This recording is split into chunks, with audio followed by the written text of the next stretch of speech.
السلام علیکم ورحمۃ اللہ وبرکاتہ۔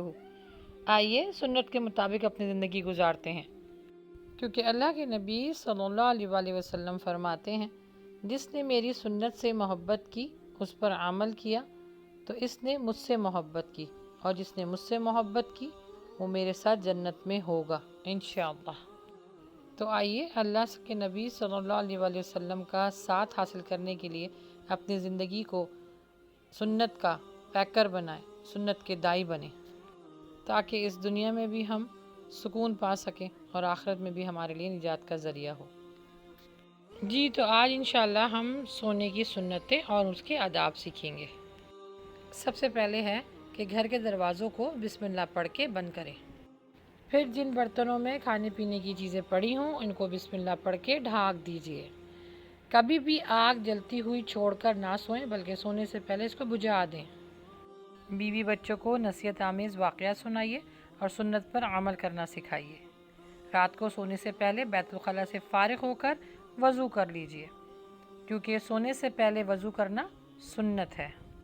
رات کو سونے سے پہلے سرما لگا لیجیے، کیونکہ تمام سرموں میں سب سے بہتر سرما عصمت ہے، نگاہوں کو روشن کرتا ہے اور پلکوں کو اگاتا ہے۔ سرما لگانے کی سنت یہ ہے کہ پہلے سیدھی آنکھ میں لگائیے 3 دفعہ، پھر الٹی آنکھ میں لگائیے۔ سونے سے پہلے کنگھی کرنا بھی سنت ہے۔ بستر کو جھاڑ لیں تاکہ کوئی کیڑا وغیرہ ہو تو وہ نکل جائے۔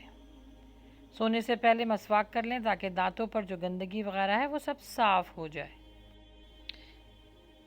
ان 7 چیزوں پر سونا بھی سنت سے ثابت ہے۔ اللہ کے نبی صلی اللہ علیہ وآلہ وسلم سر کے نیچے تکیہ رکھا کرتے تھے۔ تینوں قل 3 دفعہ پڑھ کے اپنے ہاتھوں پر دم کر کے پورے جسم پر پھیر لیں، یہ بھی سنت ہے۔ آیت الکرسی پڑھنے سے ایک فرشتہ مقرر کر دیا جاتا ہے جو رات بھر آپ کے ساتھ ہوتا ہے۔ سونے سے پہلے سورہ ملک، سورہ سجدہ پڑھنا بھی سنت ہے۔ تسبیح فاطمہ پڑھنا بھی سنت ہے۔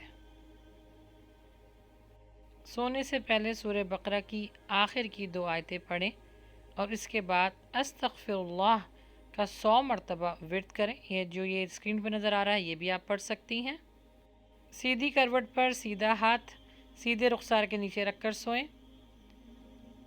الٹے یعنی پیٹ کے بل سونا منع کیا گیا ہے۔ سونے سے پہلے اللہ سبحانہ و تعالیٰ کے انعامات اور قدرت پر غور کیجیے۔ نماز عشاء کے بعد جلدی سونا پیارے نبی کی سنت ہے تاکہ فجر میں آنکھ کھل سکے، اور تہجد کے لیے مصلی بھی رکھیں تاکہ جیسے ہی آپ کی آنکھ کھلے آپ فوراً نماز تہجد ادا کر لیں۔ وضو کا پانی اور مسواک کو بھی پہلے سے تیار کر کے رکھیں، اور جیسے ہی آنکھ کھلے تو فوراً تہجد کی نماز 2 رکعت ادا کریں، اس کی بہت بڑی فضیلت ہے۔ ایسی چھت پہ نہ سوئیں جس کی منڈیر نہ ہو۔ 9 اور 10 سال کے بہن بھائیوں کو آپ بستر علیحدہ کیجیے۔ اگر خواب کوئی برا ہو تو کسی کو نہ سنائیے، کیونکہ برا خواب شیطان کی طرف سے ہوتا ہے، اور اچھے خواب دیکھنے پر اللہ کا شکر ادا کیجیے، کیونکہ اچھے خواب اللہ کی طرف سے ہوتے ہیں۔ سونے سے پہلے سب کو معاف کر کے سوئیں، کیونکہ یہ بھی سنت طریقہ ہے۔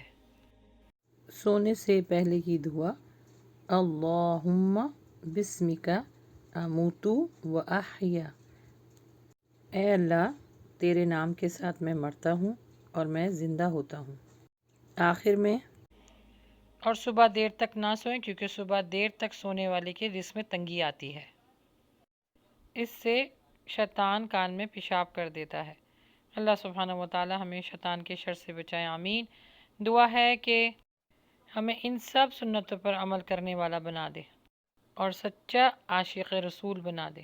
اللہ سبحانہ و تعالی ہم سب سے راضی ہو جائے، آمین۔